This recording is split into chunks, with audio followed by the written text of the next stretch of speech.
তো মায়ের মুখ দর্শন করে আজকে কিন্তু ব্লগটা শুরু করছি। তোমরা দেখে নাও সবাই, আশা করি তোমাদের সবার দিন ভালো যাবে, আমারও ভালো যাবে। তো তোমাদের সবাইকে স্বাগত জানাই প্রত্যেক দিনের মতন আজকেও সাজবাতি ব্লগে। এখন কিন্তু বাজে সকাল 9টা। তো তোমরা কিন্তু ভেবো না যে আমি সকাল 9টার সময় ঘুম থেকে উঠেছি। আমি কিন্তু ঘুম থেকে উঠেছি আর অনেক সকালবেলা। এত সময় কিন্তু জানোই তো প্রত্যেক দিন ঘুম থেকে উঠলে আমাদের হাউসওয়াইফদের কিছু না কিছু কাজ থেকেই থাকে। তো বাসি কাজ তো কমপ্লিট করে নিয়েছি, কমপ্লিট করে নিয়ে চান টান করে ঠাকুর পুজোটাও আজকে কিন্তু সেরে নিয়েছি। তো নিচে নামতে না নামতেই দেখি আমার মেয়ে উঠে পড়েছে। তো ওকে খাওয়ানোও তো আমার একটা কাজ।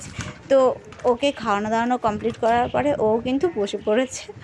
দেখো কি করছে, পটি করছে। তো ওকে আবার হাতে কিছু দিতে হয়, হাতে কিছু না দিলে উনি আবার উঠে দৌড়াদৌড়ি করে। তাই হাতে দেখো পেন্সিল বক্সটা দিয়েছি। এই পেন্সিল বক্সটা কিন্তু এইটা সেই দিন যে আমরা বার্থডে বাড়িতে গেলাম সেদিন কিন্তু ওখান থেকে গিফট দিয়েছিল, আর ও শুধু ওটা নিয়েই খেলবে। আর ওকে দেখো একদম কমপ্লিট করে রেডি করিয়ে দিয়েছি ওকে। এখন আমরা কিন্তু যাব স্কুলে। তো আমিও রেডি হওয়ার জন্য এখানে শাড়িটা বের করে নিয়েছি। তো দেখো আমিও কিন্তু অলরেডি রেডি হয়ে গেছি। তো এখন স্কুলে যাব। আজকে আবার একটু বারের উপোস করেছি, তো ভাবলাম মেয়েকে নিয়ে স্কুলে যাই।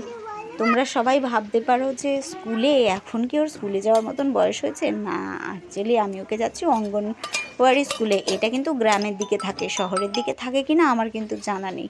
তো ওখানে কিন্তু পড়াশোনা বলতে তেমন কিছু না, ওখানে শুধু খেলাধুলোই হয় আর বাচ্চাদের খাবার দেয়। তো আমার মেয়ে দেখো ক্যান নিয়ে চলে যাচ্ছে নিজের মতো নিজে। ওর কিন্তু বয়স এখনও স্কুলে যাওয়ার মতন হয়নি, ওর বয়স হবে এখন 2 বছর 1 মাস। তো ও কিন্তু দেখো তাড়াতাড়ি করে স্কুলে যাচ্ছে। এইখানটাতে আসলে কিন্তু আর একদমই যেতে ইচ্ছে করে না। এই জায়গাটাকে জানো তো এরকম হাওয়া দেয়, মনে হয় যেন একদম সমুদ্রের পাড়ে এসে দাঁড়িয়ে রয়েছি। প্রচণ্ড হাওয়া, আর দুধারে কিন্তু ভীষণ জঙ্গল পড়ে স্কুলটাতে যেতে গেলে। দেখো বৃষ্টির জন্য আর একটু বেশি হয়েছে, এমনি সময় পরিষ্কার করে দেয় কিন্তু এখন বৃষ্টির জন্য একটু বেশিই আছে। তো দেখো ওর ক্যানটা দেখেছো কত ছোট্ট, এটার মধ্যে ওর খাবার কতটুকু হতে পারে। এই দেখো আমার মেয়ের স্কুল চলে এসেছে। স্কুলটা কিন্তু পুরো বাড়ির মতন, ও কিন্তু স্কুলের রাস্তাটা চেনে তাই একাই চলে যাচ্ছে। এখানে দেখো আরও কত বাচ্চা রয়েছে, ওরা সবাই চলে আসে সকালবেলা স্কুলে। কিন্তু আমার মেয়েকে আমি সকালবেলা নিয়ে যেতে পারি না। অ্যাকচুয়ালি আমারই তাড়াহুড়ো থাকে এতটা যে আমি ওকে ঠিকমতো সময় করে নিয়েই যেতে পারি না স্কুলে। সবাই কিন্তু খেলছে, দেখো চারিধারে কত খেলনা ছড়ানো, তোমরা যত খুশি খেলো। অ্যাকচুয়ালি সবাই তো তোমার ইংলিশ মিডিয়াম স্কুলে দিতে পারে না, সেখানটাতে তোমার প্লে গার্ডেনের একটা ব্যাপার থাকে, ওখানে 2 বছর খেলাধুলো করে বাচ্চারা। কিন্তু এখানে এই স্কুলে কিন্তু শুধু খেলাধুলোর জন্যই এই স্কুলটাতে যাওয়ার কথা বলে বাচ্চাদেরকে। এখানে তারা খেলবে আর শিখবে আর সবার সাথে মিশবে। স্কুলটা কিন্তু বেশ ভালো। দেখো 2টো ম্যাডাম আছে, একজন রান্নাবান্না করে আর একজন হচ্ছে গিয়ে পড়ায়। অ্যাকচুয়ালি দুজনেই পড়ায়, কিন্তু একজন আরেকজন আরও বর্তমানে পড়ায়। চারিধারে দেখো কত ফুলের ছবি, সবজির ছবি, জন্তু জানোয়ারের ছবি আর কত খেলনা। শুধু খেলার জন্যই কিন্তু স্কুলটা। তোমরা কে কে দেখেছো আমি জানি না, কিন্তু স্কুলটা কিন্তু ভীষণ ভালো, গ্রামের দিকে থাকে।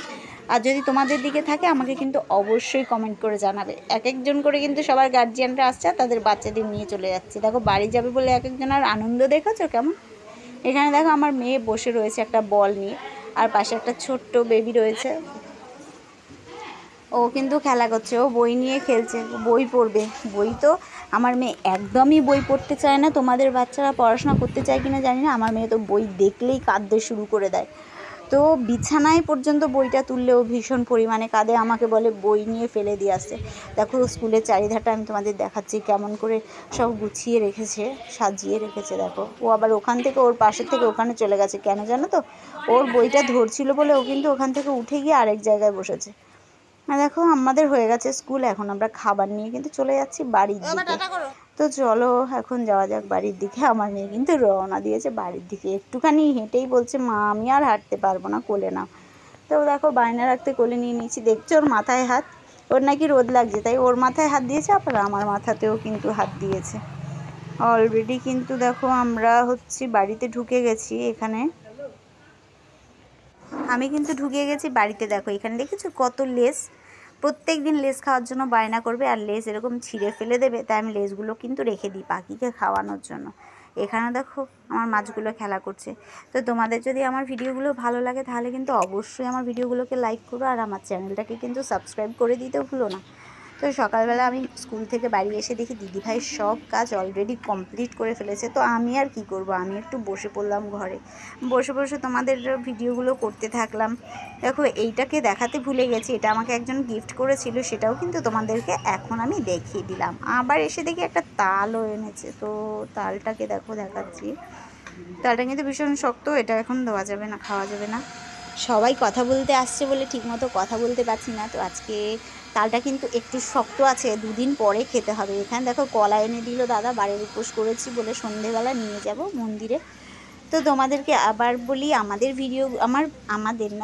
আমার ভিডিওগুলো যদি ভালো লাগে তাহলে ভিডিওকে লাইক করো, আর আমার চ্যানেলটাকে সাবস্ক্রাইব করে দিও। আর তোমরা কিন্তু সবাই খুব ভালো থেকো, সাবধানে থেকো। আমি কিন্তু একটা লেবু আনবো বলে গাছে গেছিলাম, কিন্তু গিয়ে দেখি গাছে একটাও লেবু নেই, সব লেবুই শেষ হয়ে গেছে। যদিও বা এবার লেবু খুব কম হয়েছিল। দেখছো কত তুলসী গাছ আমাদের বাড়িতে, নয় যেন মনে হচ্ছে এটা একটা বৃন্দাবন। তোমরা আমি দেখো বারান্দায় বসে রয়েছি, আমার বারান্দার কাছেই কিন্তু একটা কামিনী ফুল গাছ রয়েছে। তো ভীষণ ফুল হয়েছে আর এত সুন্দর গন্ধ আসছে, বসেই থাকতে মন যাচ্ছে।